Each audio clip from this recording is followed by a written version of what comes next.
Hey guys, welcome to today's video in which we will be covering the Wardancer class guide for Lost Ark. The Wardancer is a melee range DPS class that uses martial arts combined with elemental abilities to do either nice single target abilities to usually the back of bosses, requiring you to have nice abilities and mechanics, or using elemental abilities to do much wider AoE damage for larger groups of packs. So in today's video, we're going to be talking about the abilities the Wardancer uses. We're going to have a look at its base abilities. We're going to have a look at the leveling abilities. And then we're going to have a look at the Chaos build. So for the Wardancer, there is two main builds that I would use for Chaos builds, in my opinion. One being a little bit simpler and not requiring the class engravement. So that is the one that I'll be using for today's video. Okay, let's get into it. So let's have a look at the first abilities for the Wardancer. For the purpose of this video, I'm going to use the unlimited orb and cooldowns when showing the abilities, so I don't have to recharge them. So we're going to be using Triple Punch, Heaven Cleaving Kick, Thunder Kick, Pummel, Crescent Kick, Seismic Landmine, Ascending Dragon Kick, Wind's Whisperer, and Instant Rampage.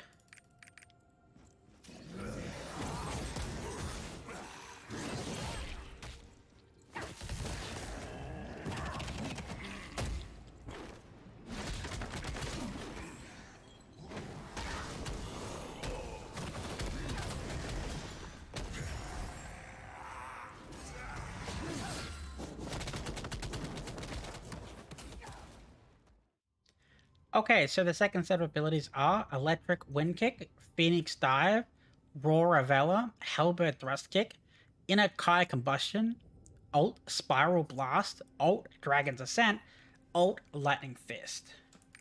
And our second awakening ability, which is terribly translated, Hold.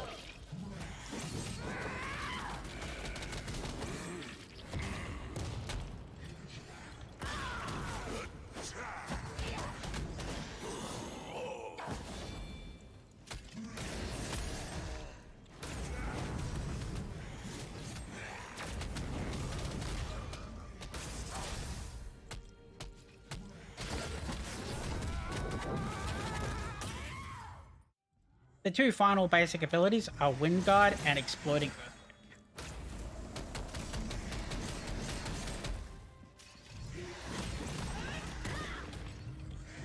Okay, so that covers the basic abilities for the class. Let's move on to the leveling abilities. So in the lower level 20s, we're going to be focusing on 5 main abilities. We're going to be using Thunder Kick, Triple Punch, Crescent Kick, Pummel, and Ascending Dragon Kick. So basically, the reason you're going to be using this is you're going to be using Lightning Kick and Triple Fist for some damage. Then we're going to be using Crescent Kick for some mobility and either AoE damage or single target damage. If you change your second ability from Extended Kick to the extra 50% damage, you change these over when you run into a boss so you can do more damage. If you don't change this second ability in Crescent Kick to the plus 50% damage, you're going to run into boss issues. So make sure you do that. And then you're going to be using Ascending Dragon Kick, which is basically just some maneuverability and some AoE clear. Okay, so let's have a look at slightly higher level abilities. So at 31, your abilities do change somewhat. I personally would put my abilities into Wind Whisperer. As I mentioned before, you don't really do a lot of damage to bosses with the other builds. So as you're hitting slightly higher levels, so in the 30s and 40s, you want to start putting your points into single target abilities. Otherwise, you're really going to struggle with some of the bosses, especially the mechanical ones. So you're going to use Wind's Whisper to boost you and to do damage. And you're going to use Thunder Kick to do mobility and damage. The rest are just kind of fillers. So Crescent Kick, which is no longer as powerful because I don't have the points. Your Pummel, Triple Punch, and Ascending Dragon Kick.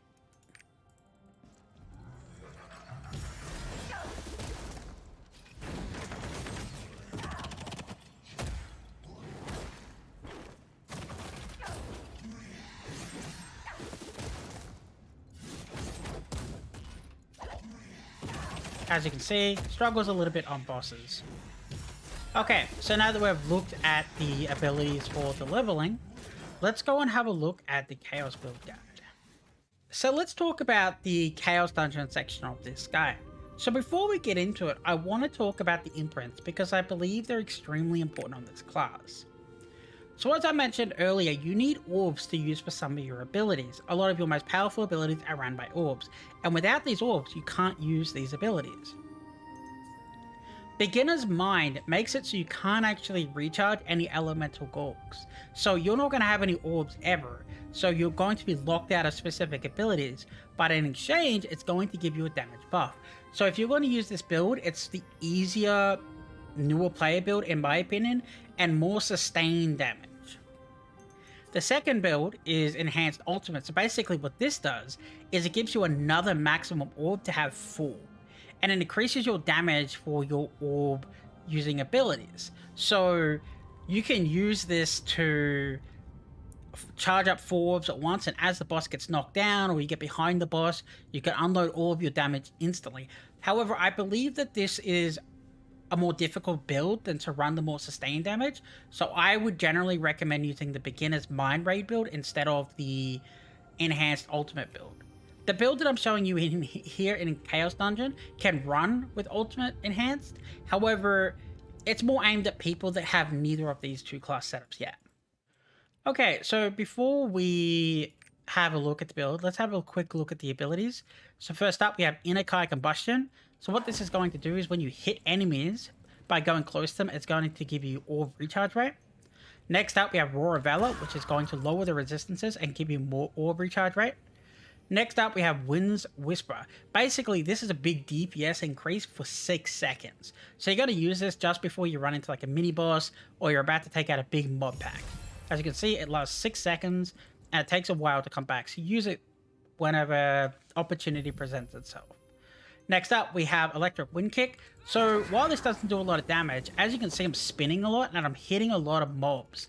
So every time I hit a mob, it's going to recharge my orb rate. Next up, we have Landmine.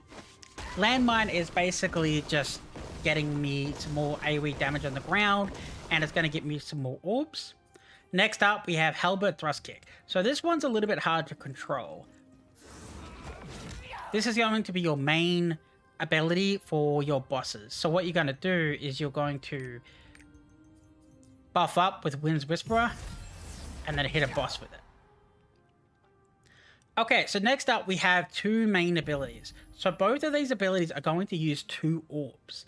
You can easily remove one of these 2 abilities and use a different ability, so you're only using one recharge ability. For example, possible to remove Exploding Earthquake and use a different ability and just use your Wind Guard. However, I like having both abilities because it's a bit situational about where the mobs are located, so that's why I like to run this. For example, the first ability will hit mobs in front of you.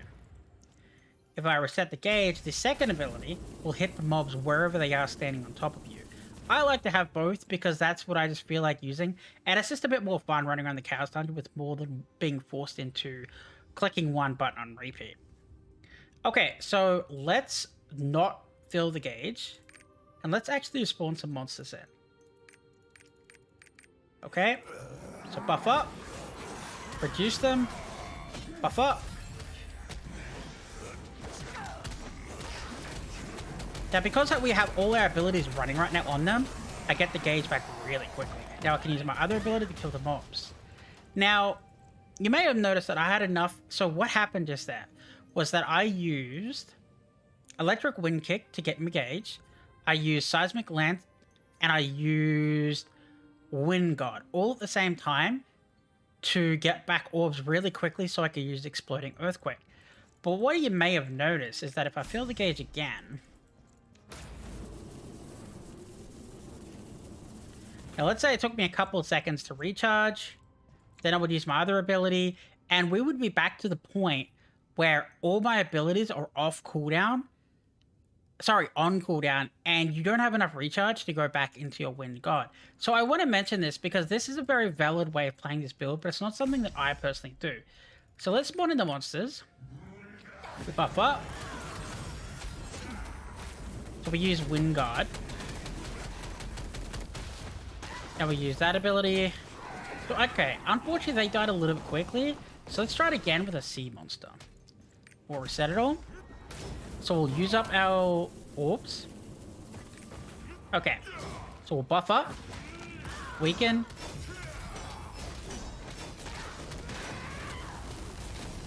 So as you saw, I got enough orbs to use Wind Guard again by the time Wind Orb ran out.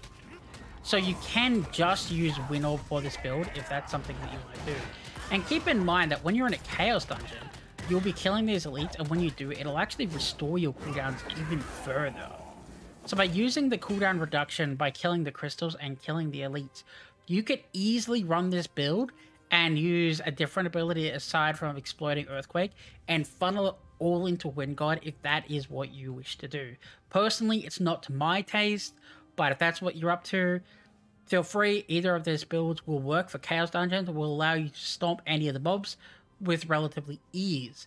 When you get into slightly higher level Chaos Dungeons, you may struggle a little bit because the bosses are a little bit more powerful and they do have some bigger AoEs. So when that happens, make sure that you focus on using your Halberd Thrust and using your ultimate ability on the bosses so you can kill them quickly. If you don't kill them quickly, it can become a pain because some of them do get a little bit stronger and you can be there for potentially minutes depending on your build.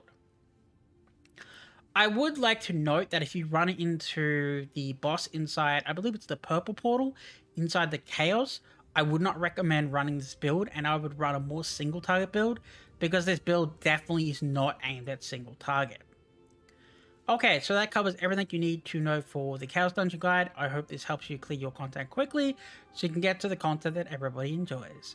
Thanks for watching, guys. Peace.